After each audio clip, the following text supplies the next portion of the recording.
was crying. You know, and not only because I miss my family and my friends, but you know, because I miss the weather, yeah?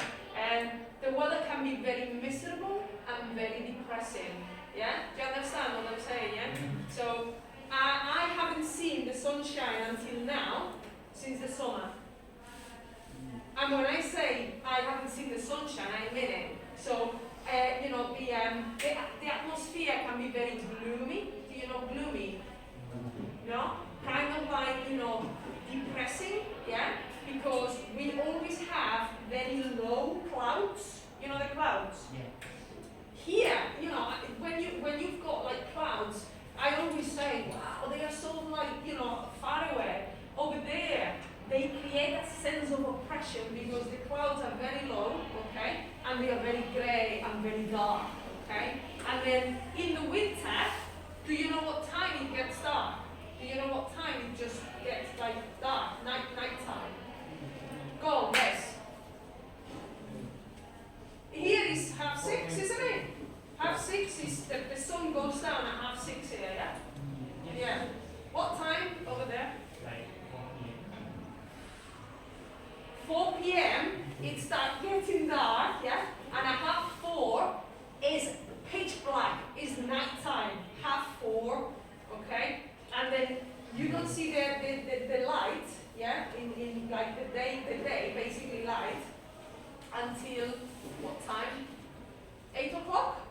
So we've got very little light, daylight, okay, during the day. But the good news is that if you go in the summer, that changes, okay? So from about March, yeah, it starts getting lighter, much lighter in the morning. And then, do you know what time? Night time is? About, you know, 10:30, 11, okay? 10:30, 11. And then do you know what time the day comes out again? 4:30 in the morning, yeah? So we've got a lot of light in the summer, yeah? 4:30 in the morning. My parents came one day to visit, right? And yeah, my mom was asleep, and then you know she woke up and she was like, wow, it's daylight. It's time to wake up. So she got dressed and everything. It was 5 o'clock in the morning, yeah? But it was basically daylight, so she thought it was like 8 o'clock, but yeah. It was 5 o'clock in the morning, so. Why would I visit other places? What's the point? Who thinks that? Well, you say you haven't put your hand up, neither for one or the other. Because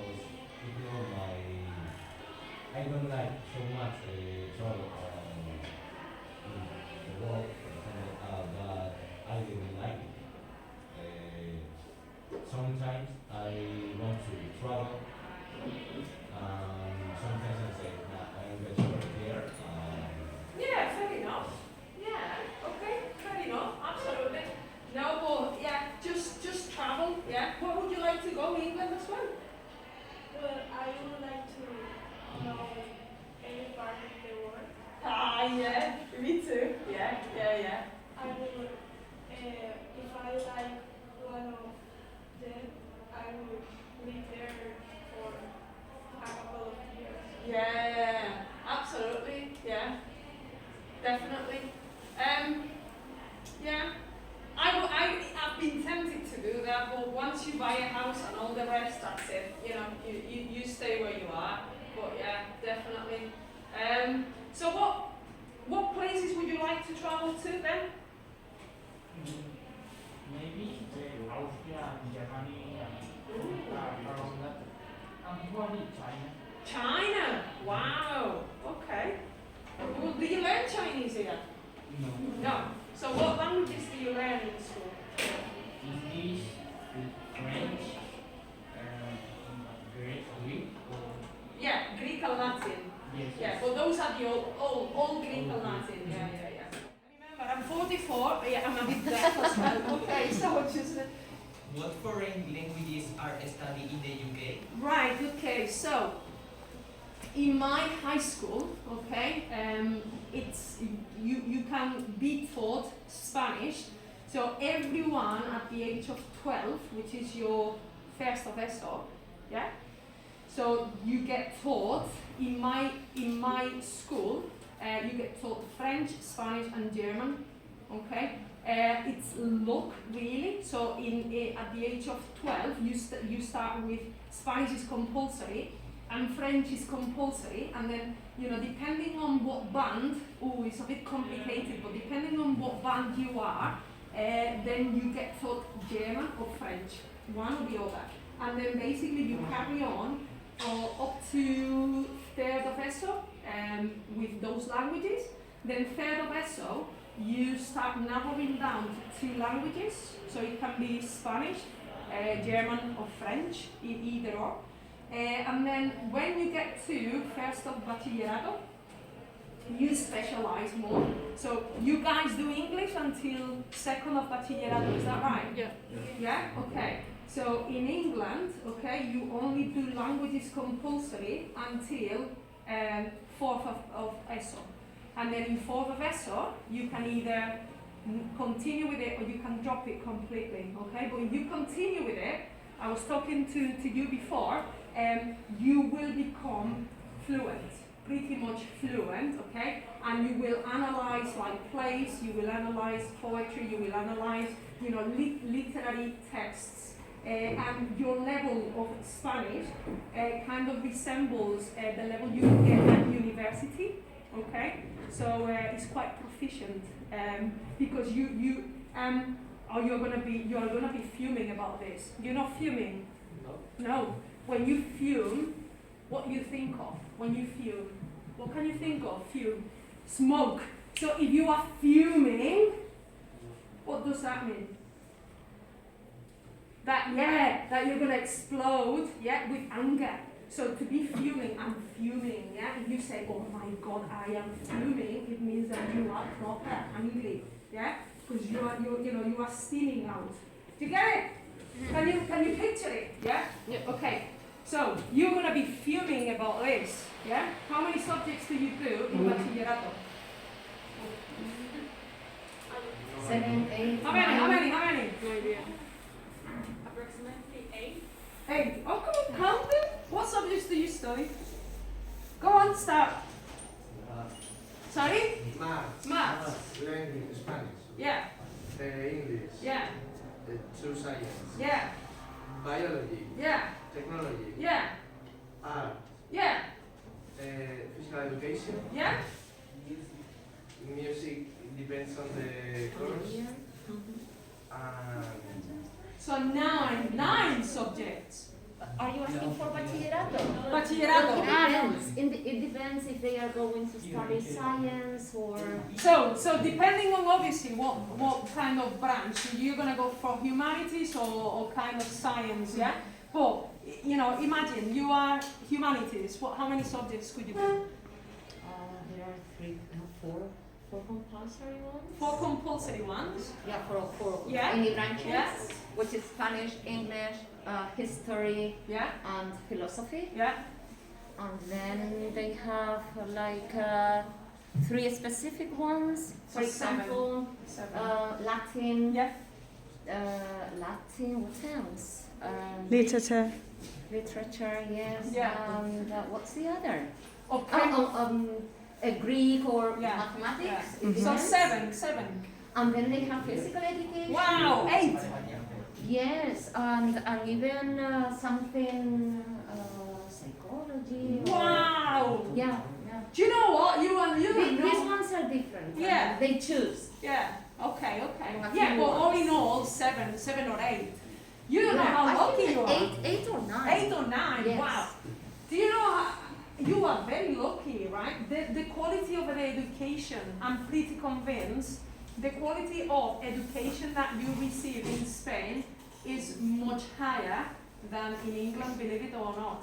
How many subjects do you think that a bachillerato student does in England?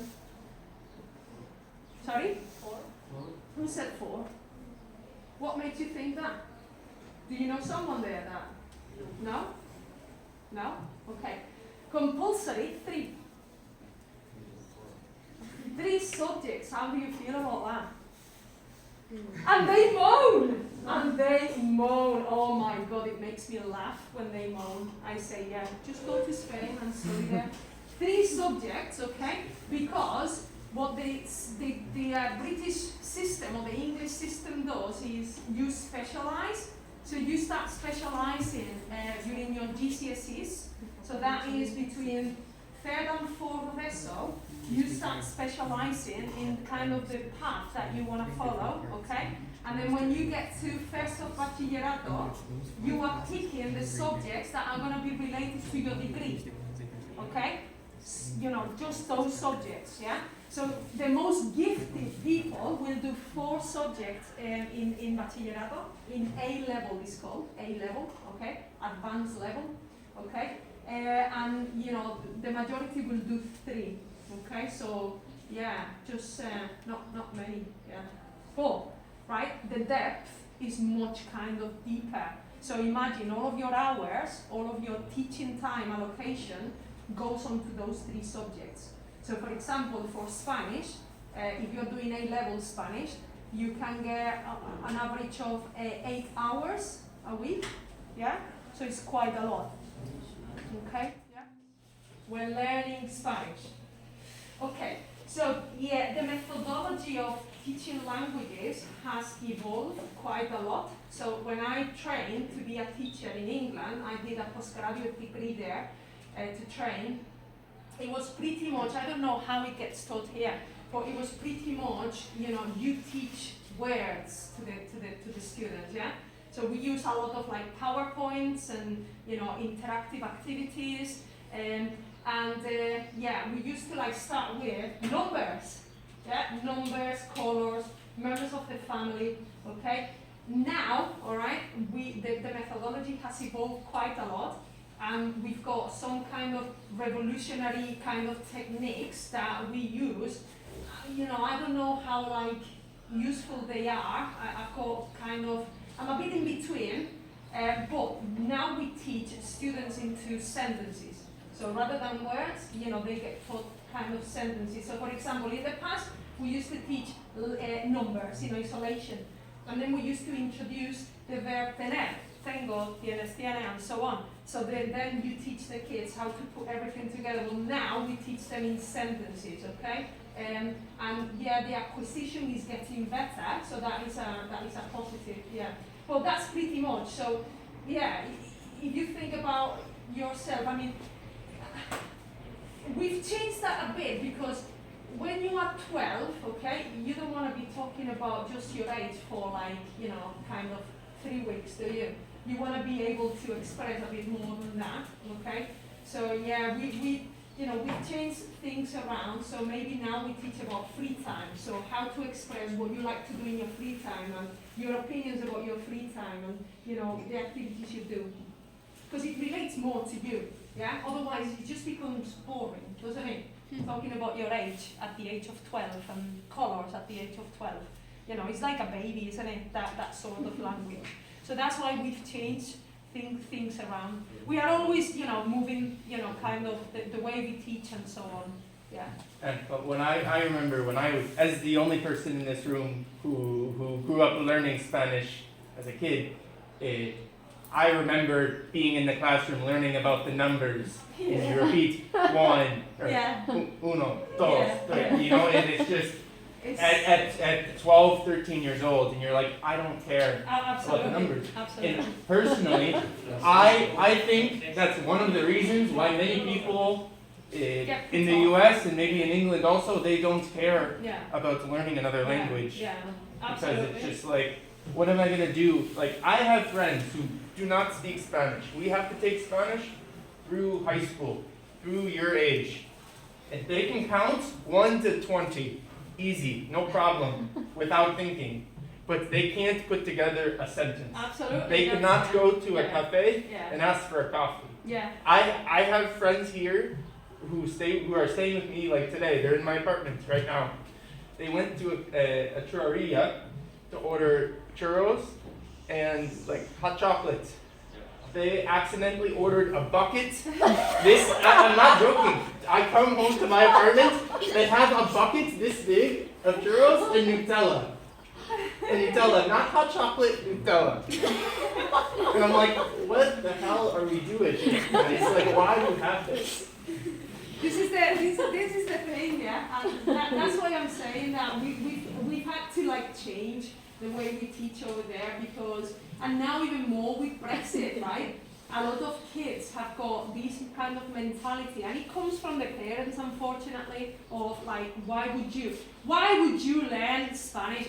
Everyone speaks English. Until obviously I show them the map of Spain, yeah, and I just go, right, okay, what do you consider by Spain? And they go, yeah, Benidorm, and you know, all the places that they go on holidays, and I just go, right, okay. Have you seen all this extension of land around? Well, you know, a lot of people don't speak Spanish, English, you know what I mean? So, yeah, it's just, yeah, battling against that. But, you know, what you are doing here is an absolute treasure. And you know what, I'm really impressed, I've got to say. I'm very, very impressed that I've got, you know, a bunch of students here who can express themselves and ask questions in English. Is amazing, okay? Because I'm telling you, my kids over there could not do what you do. Is you know, impressive. And you know what? It's a gift. Because I was saying to the other group before, right? And take it on board. I wasn't the best student, okay? I'm telling you, I wasn't naughty or anything. I wasn't the best student. You know, it took me a while to like grasp concepts, and you know, I was a bit slower, let's say, yeah, okay. And do you know what? I never knew that English would come handy. I never knew. I didn't want to be a teacher. If you have asked me when I was your age, I was like, me a teacher? Oh, no way. There is no way. And you know what? Life takes you in mysterious ways in a path that you don't choose. It chooses you, guys, okay? And you just need to be equipped. You know, you need to be equipped. What's that, sir? Okay, good. So, I came back and, you know, because I had stayed in England for about, you know, 5 months, okay, I had developed a bit of confidence. I wasn't very confident. I couldn't speak. I couldn't string 2 sentences together in high school. And then in university, I wasn't the best of the students there, okay, because, you know, the rest of the students had opportunities to go abroad. You know, I'm going to spend like a month in England in this summer school and all that. I didn't have any money. That's why it took me 6 years to complete my degree. I didn't have money. My parents couldn't afford university for me. So actually I had to pay my way through, which is unusual in Spain. In England it's very usual, yeah, okay, to work, but not here. So I had to basically get a job, okay, in Telepizza. Yeah? And then I worked my way up. I became a manageress there, okay? So I was earning like 1,000 euros a month when I was about 21, 22. Is that good money? 1,000 euros at the age of 21? No. How much do you earn, sir? I mean, like in the age of 21, 2,000 is quite well.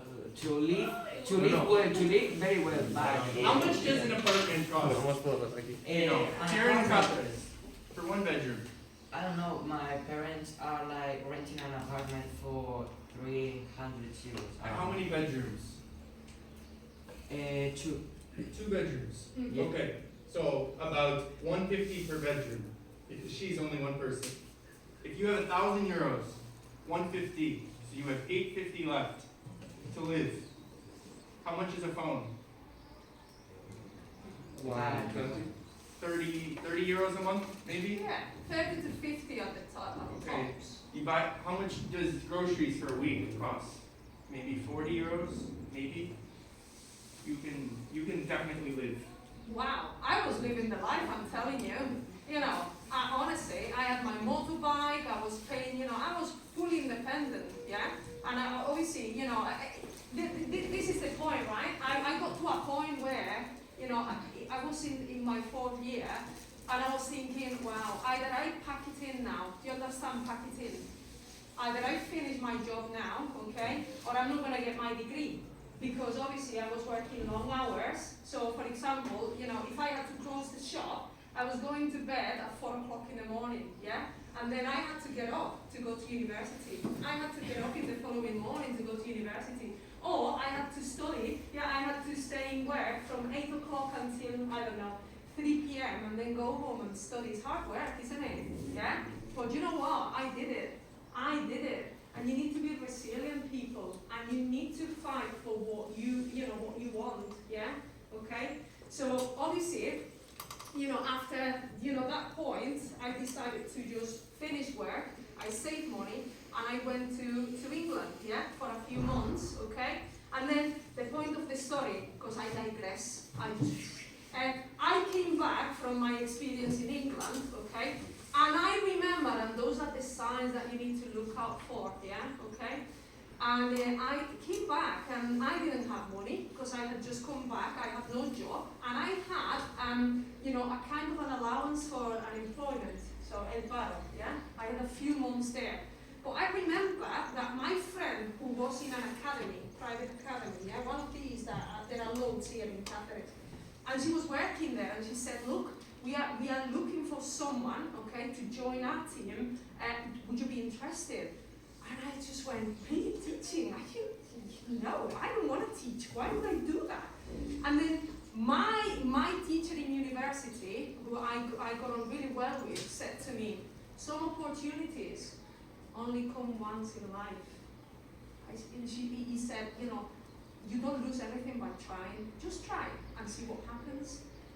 You know what? And I just went home and I started thinking, and I've always thought about what people say. And I thought, I'm going to give it a go. So the rest is history, because you know what? I started teaching, and I loved it. I connected really well with young people, and I made a difference, and I loved it. And in the end, I just thought, right, okay, I'm going back to Liverpool because I loved it there. So I just thought, I'm not staying here to do oposiciones. I'm not interested in doing that.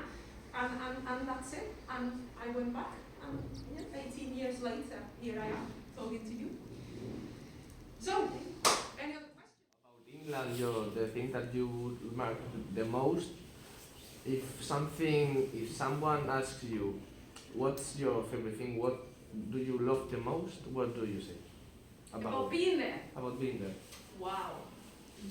It's okay. So, when I am there, I miss this, and when I am here, I miss that. And I think that's the beautiful thing, that's what I enjoy the most, having the privilege of enjoying both worlds, yeah, okay? When I am there, what I love the most is where I am. So Liverpool, I was saying to the other group before, Liverpool is very strategically placed because you've got access to pretty much everything that appeals to you. If you like a city break, you've got lovely cities all around. You've got Chester, you've got York, you've got Manchester. You've got lovely cities there. If you like the nature, does anyone like nature? Yeah. Who enjoys going to the countryside, hiking perhaps, mountaineering? You like going for walks in the mountain or the countryside, yeah? So, yeah, fantastic. So you would love it because Liverpool is 40 minutes away from Wales, yeah? Wales has got a stunning, mountains and scenery. You've got the Lake District. Have you heard of the Lake District? El Distrito de los Lagos, the Lake District. No? Research it, people, is absolutely stunning. So basically the Lake District is the remains of the glacier kind of age, okay? So during when obviously the glacier started to melt, okay? The remains are a series of lakes all around an area, and there are loads of mountains as well, okay? And loads of writers, poets. They based they sought inspiration in these lakes, okay? So you've got all that area accessible as well. If you like the coast, okay, you've got Formby Beach and all the coastline there as well, okay. So it's got basically the best. I've got the best of both worlds really, and it's the opportunities, you've got opportunities that you don't have here perhaps. okay?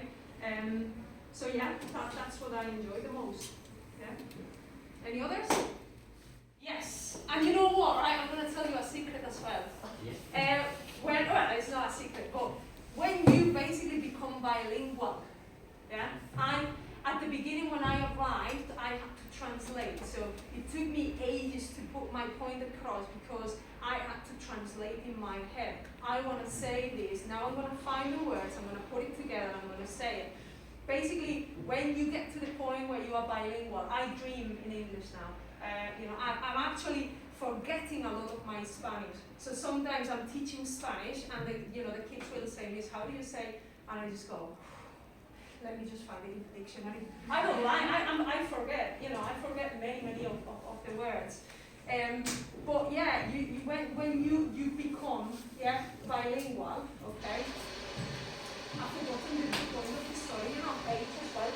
What was I saying? Personality. Personality, thank you.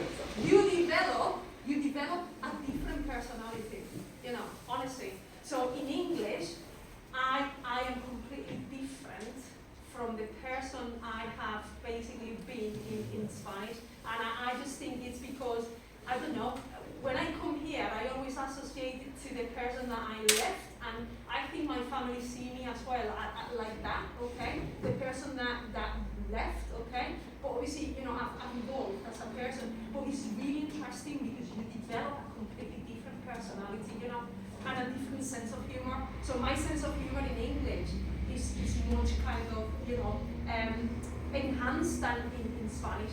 I would say that I'm a bit more boring in Spanish than in English. I don't know why. Honestly, it's weird. It is weird. I don't know if that will happen to you or happens to you. I think one thing that I notice in English is that, at least in the U.S., you put a very big emphasis on trying to be courteous. You don't want people to think that you want to put. So, for example, if you have a very nice, you have a banana, I don't say, "Give me the banana." Dame el plátano. Yeah. I said, "May I please have the banana?" And so, for an English speaker, I want to say, like, "May you please?" Yeah. But it doesn't really exist in Spanish. Yeah. And so, We just take it. Because listen, when you say like, if I say like, "Dámelo," like it's not mean, it's not rude. It's really being generous. But to me, when I hear it, it feels very like. That actually shocks me now. Yeah. It's the difference between saying, "May I please have it?" and "Give it to me." Give it to me is like, I'm not giving you an option. But you know what? That shocks me now, and it kind of annoys me a bit, right? For example, I went to to check if I could drive after Brexit, and I went to Tráfico, and I'm really polite now. I cannot help it, because obviously I've been like 18 years immersed into that kind of culture. And I said on the way out, "Goodbye, thank you very much, have a good day." And the guy didn't even look at me. And I was like, "Oh my God, you are so rude." I was fuming, yeah. So yeah, it is true, yeah. Is that our bell? Yes. Oh, what a shame. I would have carried on talking to all of you. You can stay. In